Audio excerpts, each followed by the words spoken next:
Okay. I just want to do, there's an interesting tosis here. Bottom tosis on Chof Chesam and Beis.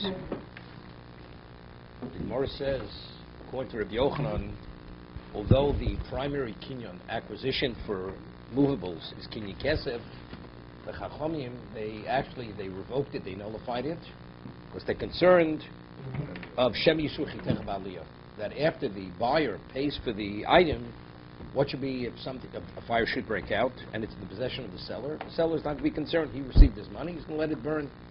So to protect the buyer, they revoke the acquisition, and it's considered the item of the seller until the buyer takes delivery. This is to protect the buyer, okay? So those ask an interesting question. To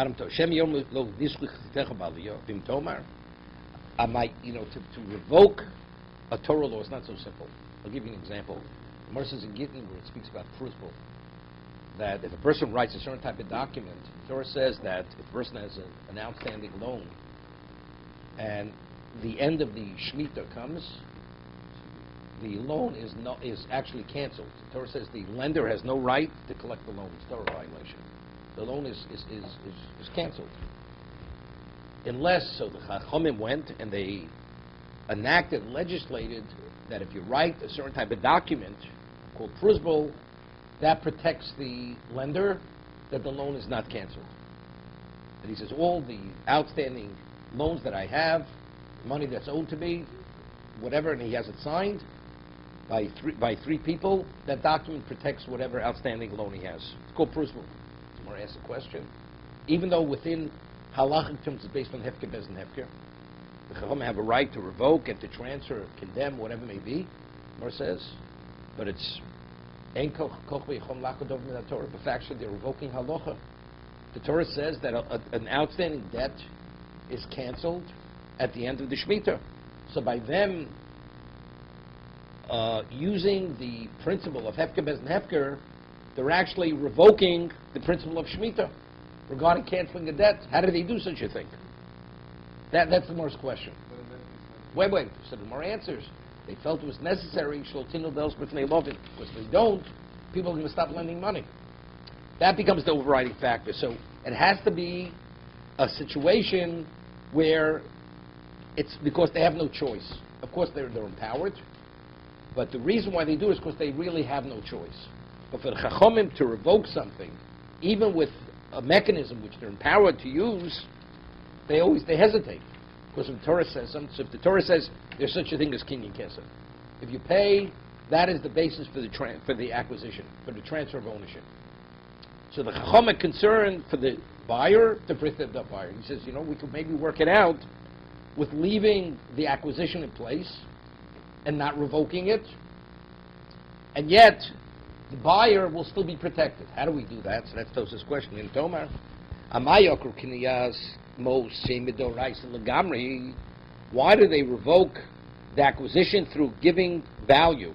Totally, and they legislated that the means of acquisition is taking possession, Mishicha, Volomos, Habali Litkuni Shiknu Amos, Ima Mishicha. They should say the acquisition is Mos. However, it's in conjunction with taking possession. It's conjunction. As a result of that, they didn't uproot it, revoke it totally. Stop. So one thing, as a result of that, they left it in place. I mean, you can say it like this. They can say, Toz is not saying it's retroactive. The kinyan is kesef. However, when does kesef take effect? When you take possession retroactively. He's not saying that. It's conditional. Kesef is the transfer. It's conditional. You have to take possession. Toz is saying it's a combination. It's a conjunction. It's a combination of kesef together with mishicha. So because you're leaving it in place, not saying it's meaningless, therefore they didn't revoke it totally. See, the way I'm saying it, they're not revoking it whatsoever. It's not legamri. It's conditional. When is kesef a kinyan? If the buyer takes possession. If he never takes possession, kesef is not going to be a kinyan. Right? But Tos doesn't say that. Why doesn't he say it? I don't know why he doesn't say it. But we'll see in a moment.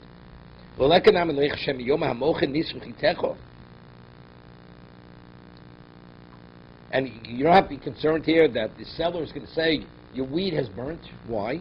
Because the buyer could back out until he takes possession. Right? Is the kinyan kesef means nothing. Kesef means nothing.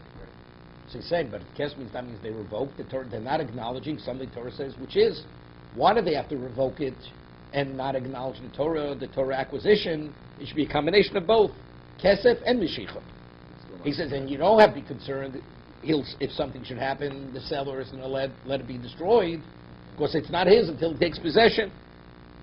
Right? That's Tos's question. If you see in Chalita, though, you don't have kesef. There's no mashicha, and you use a kinyan. You don't have to pay it in full. No, that's a question. You're asking a question. We just addressed this. I mean, what about the Chalibin? Weren't we concerned with Shemi? So that's a question we've shown him as. But I'm saying it's... No, we're talking, this is a common. Mashiach is considered not as prevalent as this. So therefore, Chalipin, they left it in place on the Torah level. This they did not. So he's asking, we can leave this also partially in place by saying, when does it transfer? When you have a combination of both. Kesef and Mashiach. That's Tos's question. So why do I have to fully revoke it and say Mashiach is the acquisition? That's Tos's question. Okay, so Tos's answer is interesting. Yesh lomar. The Shem of the former Yolukech Moshe Hachitim. Because if Mashiach independently is not sufficient to acquire, let's say the seller, the buyer takes possession of the wheat. He does Mashiach on the wheat, and he didn't pay him yet. He didn't pay him anything yet. So if we're saying it's a combination of both, so who does the wheat belong to? It still belongs to the seller. So you have the wheat as the possession of the buyer. Let's say something should happen now to the wheat when it's the possession of the buyer. So now the buyer is not protected. So how do we protect the buyer? The seller. Stop.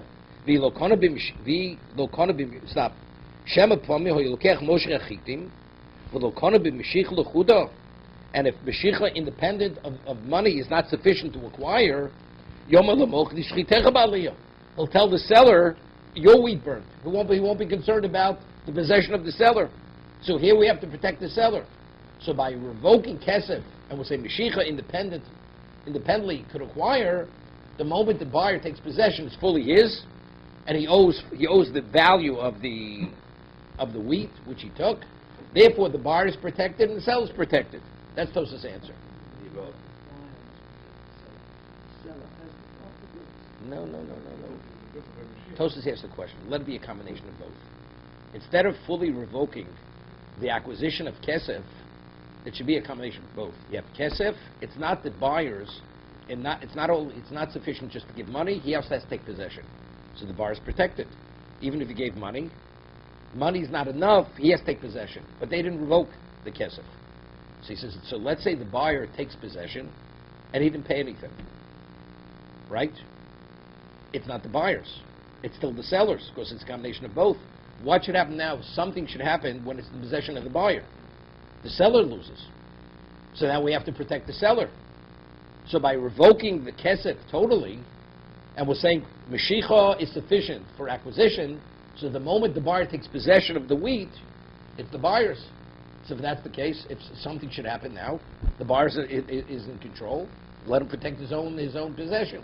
So here the seller, it's no longer the seller's. He fully owes the money, the value of what he took possession of. So everybody's protected here, the buyer and the seller. That's Tos's answer.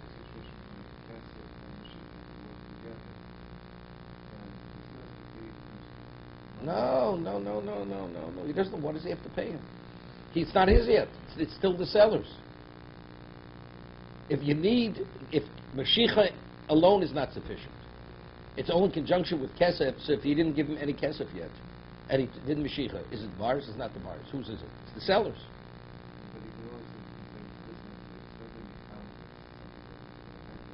Why? Very often it happens. You take it. I owe you the money. I will pay you. Right? First does Mashiach. He owes the halach. Takes possession. Now it's a debt. Shtar has no relevance to metaltlin. What does a shtar have? Shtar is only by fixed property, by karka. But he doesn't know. Why should he owe him? He didn't never acquire it. No, he doesn't. No, we're saying Mashiach. Again, we're asking now, Mashiach should be effective in conjunction with Kesef. That was his question. That means if he does Mashiach without Kesef, it's not his. It's not the buyer's. So here it's in the possession of the potential buyer. So if something should happen now, well, who's going to be at loss? The seller. But by saying Mashiach independent of Kesef is sufficient for the acquisition, so you've covered every problem. We don't have to say it, because Mashiach always with the rest.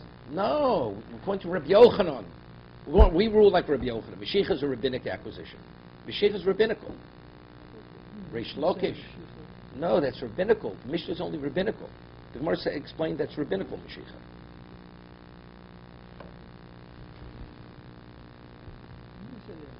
These are the methods of acquisition. Mashiach is one. So the Gemara explains there that the Mishnah is speaking about that acquisition, it's a rabbinical acquisition.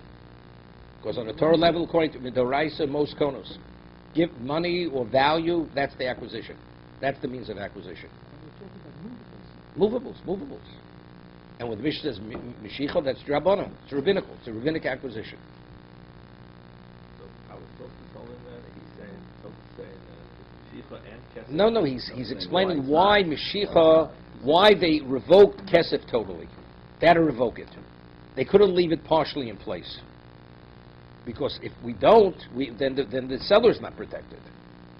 We have to cover all bases. The buyer has to be protected, seller has to be protected. The only way we're able to accomplish that is revoking Kesef totally, so when the buyer takes possession, it's his, so if anything should happen, he's in possession. It's no, and he fully owes the money to the seller. How is that protecting the seller? Because it's a debt. What do we care what happens? You buy something should happen to who takes the loss? The buyer buys the wheat burns down. After he takes possession. Yeah, He right. still owes No the money. No money was paid. So he still owes the money, fully owes the money to the seller, regardless of what happens to Right. him. So he's Person goes out of the showroom with a brand new car, Right. and something happened to the car. The dealer, does he have any issue? He has no issue with the car. What was Tuss's question to begin with? How did His that? question was, why did they have to fully revoke Kiddush Kesef? Yeah. They should have left it in place, and it should be at trans is partially in place, because they didn't revoke it. They didn't revoke it. Okay. You need two things. You need Kesef and taking possession. Okay. So he says, because we're not protecting the seller. What happens if the buyer never paid anything? Didn't give any value, and he just took physical possession? Right. And so is it the buyer's yet? It's not the buyer's yet, is it? Right, because you need Kesef. So if something should happen now in the buyer's possession, the seller is not protected. So how do you cover every issue? By saying Mashiach, independent of anything, is sufficient to take possession. It's the reverse of what we said Right? before. So when the buyer takes possession, he fully owes the money to the seller. We struggle. Kiddush Kesef doesn't apply to me. Rabbinically. Because the big, Midoraisa, it doesn't apply to me. no, it does. I thought we said it doesn't. Rabbi Yochanan. It does. We rule like Rabbi Yochanan. On a Torah level, it applies to movables. That's what we said. We have a case of Kesef, which has the profile of Chalipin, and therefore they left it in place. Remember? We spoke about this. This is what we left off on Friday. You have a case, person purchases an ox. So he owes the purchase of the ox owes money to the seller. Now the seller has a cow. The buyer of the ox has a cow. So the seller of the ox says to the purchaser of the ox, he says, you owe me for ox. The money you owe me for the ox, let that be in the place of the cow, and let the cow be mine. That's kinyan kesef, right? It's not a barter.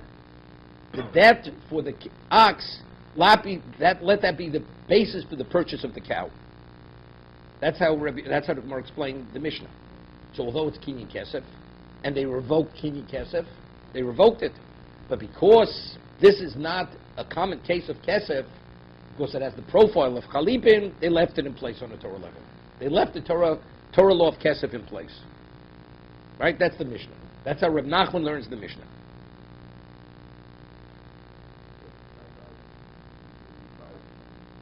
It's the buyer's problem, correct? Because since it's mislo shchicho, since it's not the common case, so now it's the buyer's problem. If something should happen to the cow. Okay?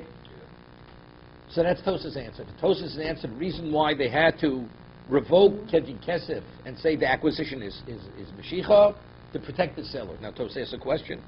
It's an interesting question. So now that the buyer gives money to the seller, it's not the seller's. What should happen now? Something should happen to the money.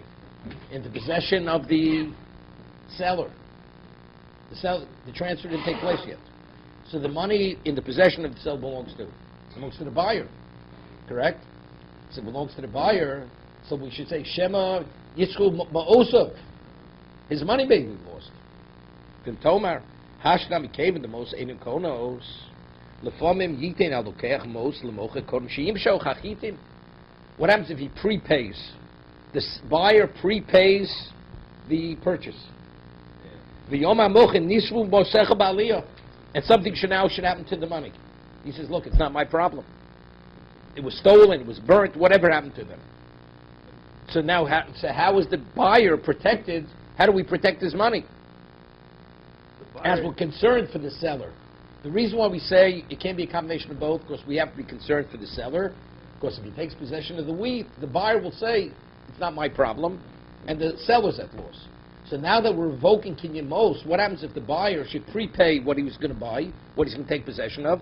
That means the seller is in possession of his money, correct? And something now should happen to the money. The man says, look, I'm not putting myself out. It's his headache, it's not my headache. So how do we protect the potential buyer when he prepaid the item? Did he take the item yet? No. It's still there. It's still there. What's the question? He paid in full, so there's no. You say there's no. But there's no effect yet, because there's no transfer. Because it's not the money of the seller. Right? It only becomes his money because there was a transfer. That's Tosa's question. No, but they revoked it. We're saying now they revoked it. So good. Here, they only revoked it to protect the seller, the buyer. But if he prepays, the buyer's still not protected. Because his money is now in jeopardy. What? Well, no, not true. Maybe in Russia it's Loshchiach. In other places people pray. You go to you pay, they give you a ticket, and now you go pick it up at the counter. Right? You prepay it very often. You give your credit card over the phone, and then they send it. Right? That's the way it's done. The Shlomar, Lohol Lekel Mechash, Lohol Pochos Yamochi Kishomachinon. The most shmira ela b'karka. Now, a shomachinon, he's liable for pshia, for negligence. If the only way the Gemara says elamos shmira ela b'karka, you have to bury it, because they were thieves. People, they would go and they would actually tap on the walls to be able to locate where the money was located. So the Gemara says, "Well, mitzvah shmira ela b'karka." You have to bury the money. So therefore, he is responsible, right? So if he would have buried it, you don't have to be concerned it will be burnt or stolen. So therefore, the buyer is always protected, because the seller is a shomer. He's a shomer chinam. It would be pshia. It's totally negligent. Right, so it's interesting. This is a machlokes Rishonim. There are three opinions. Some Rishonim say that he has a right to use the money. When a person prepays something, it's okay. The seller, if he would want to use the money, has a right to use the money. So what is he? He's no less than a shower. He's a borrower.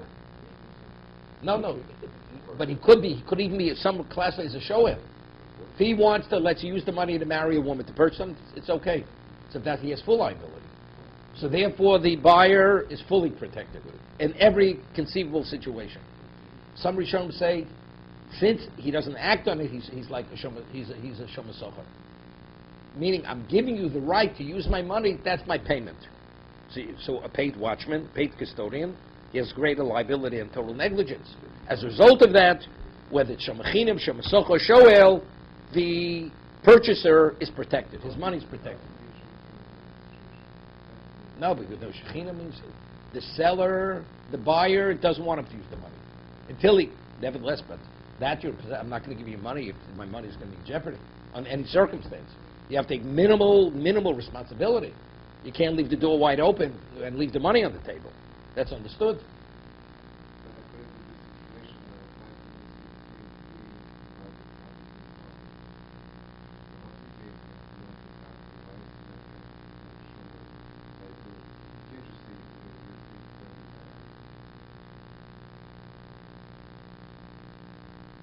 question, let's get back to it. Shem was saying that the reason why, right, is because the seller will say, it's different. It's different here. Here I'm giving you my item. The item is mine. When you take my item, if it's not yours immediately, so what's the halacha? It's not, the money's not yours. So what is it doing by you? I'm not giving it to you unless you take some level of responsibility. Here, if they would leave kinyan kesef in place, right? The moment he pays value, the wheat transfers. Why should the seller be a showman? Why should he be a showman? The item is your item. You didn't pick it up yet. So come and get it. Right? So therefore there's no liability to the seller. Here I'm giving you something which is not yours. It's not yours. So am I going to give you something which is not yours unless you take some level of responsibility? And it's definitely not. Minimally Shom Socher. The Gemara speaks in Bava Metzia. This happens very often. A person comes in Bava Metzia. Is it okay to leave my bag here? It comes in the airport. Could you please watch my bag? You know, just leave it. By saying that, did you accept any level of liability, any level of responsibility? And then the person turns his face, and it's snatched. It's negligence, right? Do you have liability? You know, is it okay if we leave it? Leave it, you know. But the person, there's no question. We could almost say Anand Sadik. Definitely, I don't need headaches. What I have to have a liability. I don't even want liability at a minimal level. He's not even there. He's not a shomachinam. You know, very often people impose, but then the person disappears for 2 hours. You know, I got to be busy watching your bag for 2 hours till you come back. Okay. So how would you respond to the person? No, we could say. Make it clear. You don't say anything. You could say with certainty, you're not accepting any level of responsibility. Would you say that? You don't have to say it. So what's the person? He can come back with you with a claim. It's understood, right? I'm happy to do my best. Something should happen, whatever. So I'm not going to give it away to someone. So this is the person who went away for 2 hours. But in the meantime, your flight was called and you had to pay it. You walk away from the item. Then it may be a question of Shabbos Aveda. Then it's like it's now leaving an item in a public area. It's like a lost article. It takes on the law. So then you have to go to the counter and say, by the way, somebody left his bag here. Put it into storage or something. Otherwise, it'll be stolen. So you couldn't just walk away from it. If he's a Jew, no. If he's a Jew, you couldn't walk away from it. So Because then it becomes, but that's because it becomes an Aveda. If you walk away, then it becomes an Aveda. The moment, right? It's lost. Now it's a lost article. Why is it a lost article? It still belongs to that guy. And You lose something in Times Square, and you have your name on it. Is it a lost article? Yes. Okay, so in the airport, with no one watching it, that's the equivalent of a lost article. Somebody could take it now. Right? If the owner doesn't come back soon, it may be snatched. So it's like this guy who was watching it is like guarding this lost article. And It's not lost yet. As long as he's watching, it hasn't yet become a lost article. if he left- Nobody would even attempt coming. But if you leave it, somebody may now he take it. can't leave it. So by leaving it, you're causing it to be a lost article. Right. The moment you walk away, you have an obligation to pick it up. Right? Go back and pick it up. You have to pick it up. The moment you turn, you have to pick it up. So you have to take it to the counter. Say, by the way, this person walked away And if you said to this person, initially. I'm just telling you my flight is boarding in 20 minutes. You're not back. I have no I'm not here, responsibility. I'm just leaving. And he absolves. He says, don't worry. This is So fine. then it's not. You have no obligation, even as a lost article. Nothing. But it is a lost article. But he told you. Let's say I lose something, and I say no one has a responsibility to return it to me. So if I'm the owner, it's only to protect the one who lost it, the owner. But if he absolves you of that responsibility, yeah.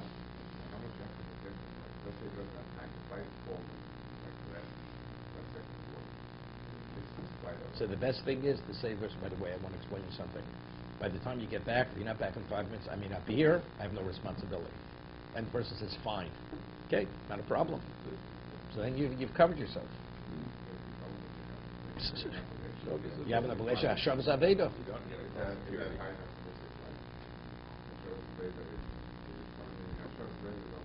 Mitzvah says so.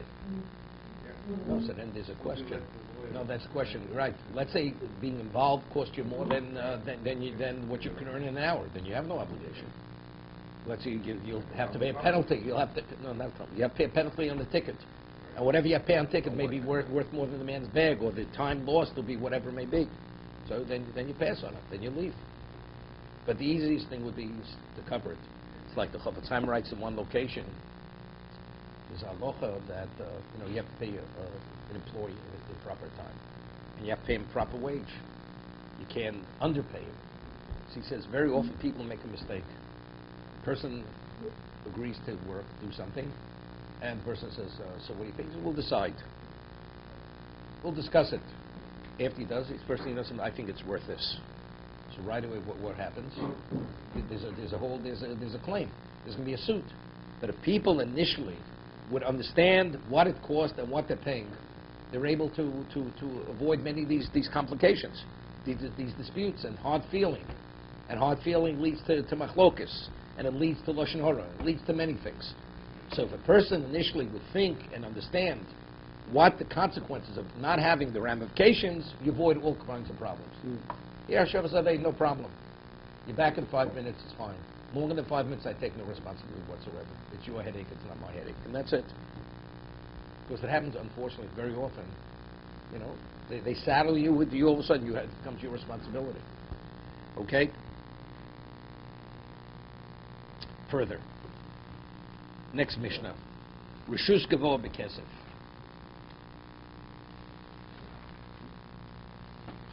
What about if the Gizbar, the custodian of Hegdish, or the overseer of Hegdish, he wants to purchase something on behalf of Hegdish. He wants to go purchase an animal. So he takes the money of Hegdish, he purchases it. It's a valid purchase. There they did not revoke it. Rishus Hedjit, the Chazokah. But if an ordinary person wants to purchase something, then he has to take physical possession. He has to do Meshicha. It's rabbinical. Gemara has been quoted Brisa. When one says something verbally to Hegdish, it's the equivalent of transferring it physically to an ordinary person.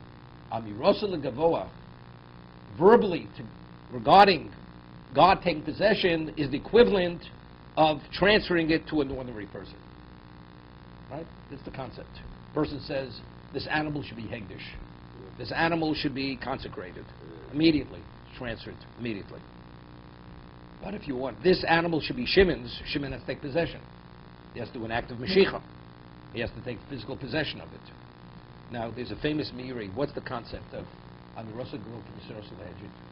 I mentioned it many times. David HaMelech says, Lashem Aritzum Loa. The world in its entirety belongs to God. But it says, Oritz Nasan Livnei Odom. Hashem says you could actually benefit from my existence, right? So you take possession. Hashem says you could take possession of what's mine. Although the world in its entirety is mine, you can take possession. The person's going to say, I want to relinquish my ownership. So where does it revert back to? It reverts back to Hashem, because Hashem Oritzum Law. When you deal with another individual, so how could it become the other individuals unless you transfer it to him? So the third party has to do an act of acquisition for it to enter in his domain. But here, everything is Hashem. Everything is in God's domain. He allows you to take it into your domain. The moment you release it from your domain, whose domain is it in? It's back into its original domain. What's the original domain? The domain is what? Is Gavoa. See, that's the question. So what about Hefker? Right? That's the question on Hefker. Person disowns something. Right? So what? It becomes God's? You have to consecrate it. No, so you have to say, Hefker, that's part of my ownership. I have a right to determine what's going to be. I disown it. Now it's available for anybody to take. That's my ownership right. I disown it, that now, but it's still Odom. I didn't release it back to the original location. I don't release it back to Lashem Oritzum Law. Right? If I release it back to Hashem, that's Lashem Oritzum Law. The world is tired as God's. How do you verbalize it? You have to verbalize it. Verbally. No, say Hefke. Hefke has to be verbalized. Everything has to be verbalized. You take a piece of, you own a piece of land. I have a sefer. The sefer is onerous. The sefer is consecrated. No, I say the sefer is consecrated. Should be Hegdish. God's, immediately. Right, that's what I mean. No, Yush is something else. What? Basically the same thing. When you're making something hefker, No, hefker is you're putting it into a domain. correct, the domain is For another human The being. domain is that someone else should be able to take possession of it. Right. Right? But who's that? But that other person has to take possession. Unless he takes possession, he's not taking it out of that domain. There's a domain called ownerless. That's a domain. Hektish is God. Hegdish is not a Hegdish is. But you're releasing it into back into the. I relinquish every level of say regarding this to its original domain. What's the original domain? Original domain is God. That's Hegdish. Because the Torah says that a person this way. Torah says that when a person despairs, it becomes first. It's a question what Yush is. It's a question what Yush is. No, you don't say. Person doesn't disown it. Person says Vayakhel kiss. Person despairs that will never find it. When a person has a mind of despair, what is the status of the object? So most Rishonim learn it's not hefker. It's yours until the Torah says somebody has a right to take possession of it. It's yours until somebody takes possession. Rashi, famous Rashi says no. It becomes ownerless. Being in a state of despair, it enters into an ownerless state. So now anybody can take possession. The difference is, let's say you despair, and then you see the item that you despaired, and a third party didn't yet take possession. If it's already hefker, that person can take possession. If it's mine until a third party takes possession, so if I'm no longer in a state of despair, then it's mine. The third party no longer has a right to take possession of it. That's the difference between Rashi and all the other Rishonim. Whether it's hefker or it belongs to the owner until the third party takes possession. Okay? Howard, you're missing one. Okay, collecting the books. No, stays hefker. Doesn't make a difference. Right. Doesn't make hefker immediately transfers into an ownerless state. Exactly. It's Hashem. Learn about Mitzvah, you'll see it there. Okay. But that's the concept. I mean, Roshel Gvokim Roshel Hedjit. It's interesting. There's a machlokas Rishonim. There's machlokas. What about a person only? The Gemara says. What about a person consecrates a korban in mind? He doesn't verbalize it. Right? Is it consecrated? Is it transferred? Seems from that that it is. It's transferred. Based on the pasuk, the Gemara in Shavuos calls it a pasuk. It's a pasuk. It's a pasuk that it says it uses the word lave. It's the pasuk. It's the Gemara in Shavuos. So even though it says Ami Rosel Gavoa Kinisarasal Hedjit, right? What you say for the Gavoa, does saying mean saying? Does it mean it or not? I'll give you an example. There's a question whether there's Tosis. It's Machlokes Rashi and Tosis by Shlichus Yad. You have a custodian. It's a question in the Gemara, in the Mishnah. If he has in mind that he wants to use the item which he has no right to use, does he already assume full liability, like a thief? The shomer. It's called Shlichus Yad. Do you have to do an action, or even if you have a mind to use it? Does it mean verbally? Right? You have to verbally say, I will use it, or even if you think to use it, that's enough. There's a question by Pigel. Same machlokas. It's machlokas Rashi and Toast by Pigel. If a Kohen has an improper thought, right, does he have to verbalize the thought? Let's say he only thinks, I will sprinkle the blood not in its proper time. I will eat the meat not in its proper time. So the halacha becomes Pigel. The korban's invalidated. Right? Let's say he thinks it, he doesn't verbalize it. Does it have any value? So it's an argument. Right? So the same. So Ami Russell Gavoa seems to be verbally. You have to say it. Ami Russell Gavoa can be sort of. Does Amir mean literally verbalizing, or we're just saying relative to an ordinary transfer? We have to do an action. Here, words are enough. But factually, even if you think it, that's enough. What if you hold Amiro? No, because it says Nidvei Leiv. Right. Called Nidvei Leiv. So you see, the Divas HaLeiv is sufficient. Leiv even if it's in the heart. No. This consecration, no. Heck, Nidvei Leiv. So with the Mishkan, people give Nidvei Leiv. You give a donation of the heart. right? Generosity of the heart. You're giving the donation. Yeah, definitely. Right, but you're not. But it's it gets an it. action. But you have an obligation. You have an obligation. Okay. There's a question. You said, Raj, there's a Rabbeinu Tam about Beis in the Dorim. What about tzedakah? Person has in mind, makes a commitment, to give tzedakah. You didn't verbalize it. You verbalize it's a neder. A neder, the Torah says you have to verbalize a neder. But maybe tzedakah has a certain aspect of hegdish.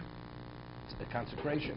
So if you, in mind that, I think I will give, I will decide to give, but you mentally commit yourself to give a certain amount of money. The position of Rabbeinu Tam is you're committed. You're obligated to give that amount. Okay, Tanu Rabbanan. We learned in the Brayso, Keitzad Rishus HaGavoah B'Kesef.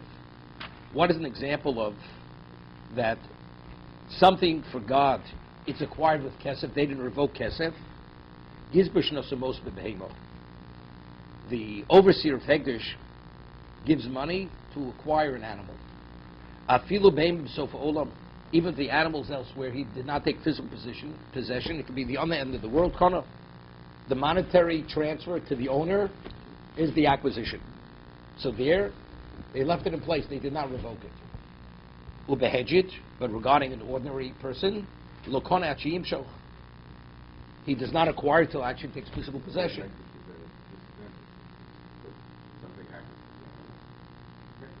Right, correct.